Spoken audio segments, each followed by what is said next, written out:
सर्दी भारत की तैयारी। आपको बता दें कि बर्फीली चोटियों पर युद्धक अभियान चलाने और जीतने में महारत हासिल कर चुकी भारतीय सेना को लद्दाख में चीन के खिलाफ एक और बड़ी ताकत हासिल होने जा रही है। हिंदुस्तान एयरोनॉटिक्स लिमिटेड HAL के चेयरमैन आर माधवन ने कहा कि देश में बने 3 तरह के हेलीकॉप्टर लद्दाख में सर्दियों में सैनिकों की तैनाती में मदद के लिए पूरी तरह तैयार है।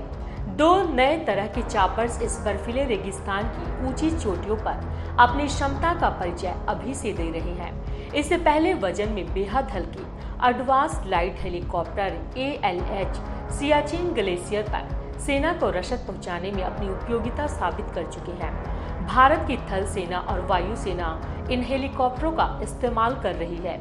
इन्हें बनाने वाली स्वदेशी कंपनी HAL पूरी तरह आश्वस्त है कि सर्दी के मौसम में लद्दाख में ये हेलीकॉप्टर सैन्य साजो सामान पहुंचाने में इनका और भी ताकतवर रूप देखने को मिलेगा। HAL चीफ आर माधवन ने कहा कि आर्मी और एयरफोर्स दोनों ही हाई अल्टीट्यूड कैपेबिलिटी से लैस हेलीकॉप्टरों का उपयोग कर रही है। यह हेलीकॉप्टर उन जगहों पर पर्याप्त मात्रा में पेलोड पहुंचा सकते हैं जहां दूसरे देशों की सेनाओं की हालत पस्त हो सकती है। 20 से ज्यादा हेलीकॉप्टर उड़ान भर रहे हैं और स्पार्क टीमें काम कर रही हैं। HAL निर्मित एक भी हल्के हेलीकॉप्टर परिचालन से परे नहीं है। इसका मतलब है कि सभी हेलीकॉप्टर बिना किसी समस्या के उड़ान भर रहे हैं।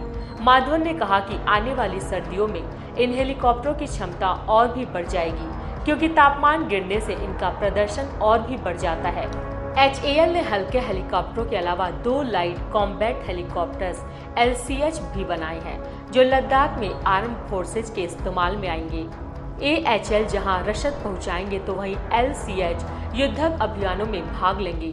HAL 2 युद्ध अभियानों में भाग लेने को 2 हेलीकॉप्टर सेना को दे चुकी है। हालांकि सेना ने कंपनी को अभी इनका ऑर्डर नहीं किया है। माधवन का कहना है कि सेना ने इनके प्रदर्शन की तारीफ जरूर की है। एयरफोर्स ने लद्दाख में भारी अपाचे अटैक हेलीकॉप्टरों को भी तैनात कर रखा है, लेकिन LCH का विशेष निर्माण ऊंची चोटियों पर युद्ध लड़ने के लिहाज से ही किया गया है।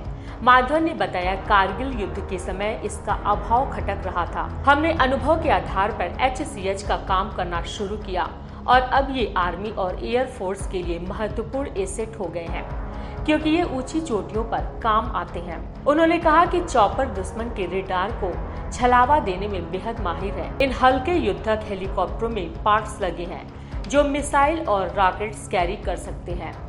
हालांकि युद्ध सामग्रियों के ऑर्डर अब तक नहीं मिले हैं, इसीलिए अभी इन हेलीकॉप्टरों में गन पॉट्स ही लगे हैं। लद्दाख में तीसरे तरह के हेलीकॉप्टर का भी ट्रायल हो चुका है। ये है लाइट यूटिलिटी हेलीकॉप्टर LUH, जिन्हें चीता सीरीज के हेलीकॉप्टरों की जगह लेनी है। ये चॉपर्स रसद पहुंचाने से लेकर घायल सैनिकों को युद्ध स्थल से निकालने तक के विभिन्न अभियानों में काम आएंगी। खबरों में बने रहने के लिए चैनल को सब्सक्राइब करें और ये बेल आइकन जरूर दबाएं।